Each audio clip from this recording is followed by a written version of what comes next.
इस टाइप के मेल्स को ना कभी भी बियर्ड नहीं रखनी चाहिए, वो फिर क्लीन शेव रखें तो ज्यादा बेटर है।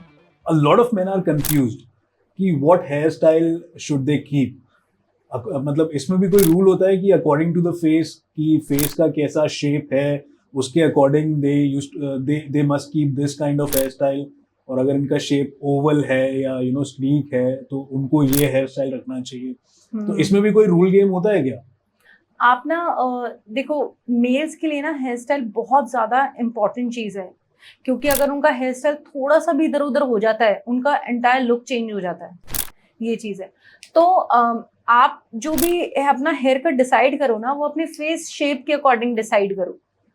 आपको वो चीज बहुत ज्यादा ध्यान में रखनी चाहिए। जैसे सपोज कि आपका अगर प्रॉपर ओवल शेप है, तो आप बहुत ज्यादा एकदम बाल यहाँ तक गिरे जा रहे हैं, एक वो मतलब लंबे जो बाल होते हैं आप वो चीज रख रहे हो, वो बिल्कुल भी मत रखो। इसके पीछे रीजन है कि जब वो आपके फेस पे बाल आएंगे, आपका फेस तो दिखेगा ही नहीं ना, बाल ही बाल दिखेंगे, तो उसने आपके फेस को हाइड कर दिया। वहीं पे अगर आपका फेस बहुत ज्यादा ब्रॉड है, अगर उस टाइम पे अगर आप थोड़े से लॉन्ग हेयर रखते हो, तो वो आपके फेस को ना थोड़ा सा कॉन्टोर देता है, आपका फेस पतला लगता है कहीं ना कहीं।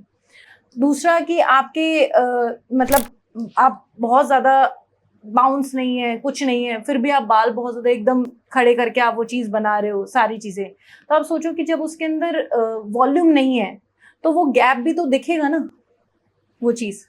तो आपको ये सारी चीजों को ध्यान रखना चाहिए कि आप क्या चीज वो वेयर कर रहे हो। दूसरी चीज, आपकी बियर्ड के साथ वो कॉम्प्लीमेंट होना चाहिए कि आपकी बियर्ड की शेप कैसी होनी चाहिए, वो चीज है। अभी मैंने थोड़े टाइम पहले एक वीडियो डाला था जिसके अंदर मैंने बताया था कि 10 डेज की जो शेव होती है, 4 to 5 mm की जो आपकी शेव होती है, बियर्ड होती है, 5 o'clock shadow जिसे कहते हैं। बेसिकली 4 to 5 mm की मैं बात करूँ, अच्छा, जनरली okay. इतनी वो Okay, आ जाती है। हाँ। तो इतनी जो बियर्ड होती है ना मेल्स की, वो फीमेल्स को सबसे ज्यादा अट्रैक्टिव लगती है। मैं बड़ा कंफ्यूज हूँ साक्षी, मतलब कुछ लड़कियां बोलती है कि तू बियर्ड रख, कुछ बोलती है नहीं तू क्लीन शेव हो जा। आई मीन क्या क्या कॉन्सेप्ट क्या है यार? मेरा तो मन होता है मैं बियर्ड रखूं, बट ये लड़कियों पे इतना कंफ्यूजन क्यों है यार? Why they don't want us to see in beard? ऐसा नहीं है, मोस्ट ऑफ द वुमेन को मेल्स बियर्ड में ही अच्छे लगते हैं, और ये भी कहीं ना कहीं एक वो होता है ना कि मैस्कुलिनिटी का पार्ट होता है। या इट मेक्स मी मैनली यार, मतलब मेरे को खुद अच्छा लगता है बियर्ड में। एग्जैक्टली। लेकिन ये चीज यहाँ पे ना एक इम्पॉर्टेंट फैक्टर यहाँ पे जो आता है वो ये आता है कि अगर किसी मेल की बियर्ड जो है वो प्रॉपर नहीं आ रही, सपोज उसके पैचेस फॉर्म में आ रही है, यहाँ पे बाल आ रहे हैं फिर यहाँ पे बाल आ रहे हैं, तो इस टाइप के मेल्स को ना कभी भी बियर्ड नहीं रखनी चाहिए, वो फिर क्लीन शेव रखें तो ज्यादा बेटर है। क्योंकि खराब बियर्ड होने से बेटर है तो कि बियर्ड ना ही हो, ये चीज है। फिर आप बियर्ड कुछ इतने इतने रख लेते हैं कुछ लड़के, मतलब क्यों? आपको ये मतलब बहुत ऑकवर्ड लगती है। तो आप ये चीज देखो कि कितनी होनी चाहिए, और मोस्ट इंपॉर्टेंटली वो प्रॉपर ट्रिम होनी चाहिए। अब जैसे इसका ना एक तरीका है, जैसे ये वाला जो हमारा एयर का जो एरिया होता है, यहाँ आप ना इसको इस टाइप से यू ऐसे शेप के अंदर वो होनी चाहिए, ना इससे ज्यादा ना इससे कम।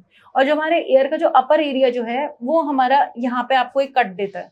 तो ये कुछ मेजरमेंट्स के साइन है जिससे आप मेजर कर सकते हो कि आपका ये साइड लॉक्स कितने होने चाहिए, आपके बियर्ड कहाँ तक की उसकी लेंथ होनी चाहिए, क्या चीज होनी चाहिए, और फिर जो एक्सेसिव होता है वो आप उसको रिमूव करो। अच्छा, फिर जैसे अगर मैं नेक की बात करूँ तो ये फिंगर रूल होता है, आप इसको यहाँ पे टच करो, इधर, हाँ यहाँ तक, इधर इधर, ये बस आपकी बियर्ड यहीं पे जाके खत्म हो जानी चाहिए, इसके नीचे नहीं आनी चाहिए। ये कैसा फिंगर रूल हुआ? ये इधर जैसे आपकी परफेक्ट है ना, आपकी, हाँ इससे ऊपर वाले एरिया में ही आपकी बियर्ड है, इससे नीचे नहीं है आपकी बियर्ड। ओके। हाँ, तो इससे नीचे नहीं होनी चाहिए, आपको ये एरिया शेव करना बहुत ज्यादा इंपॉर्टेंट है। मेल्स को, जो बहुत सारे मेल्स करते नहीं है, उनको लगता है यहाँ पे शेव करने की जरूरत है, जबकि ऐसा नहीं, यहाँ पे शेव करने की बहुत ज्यादा जरूरत है।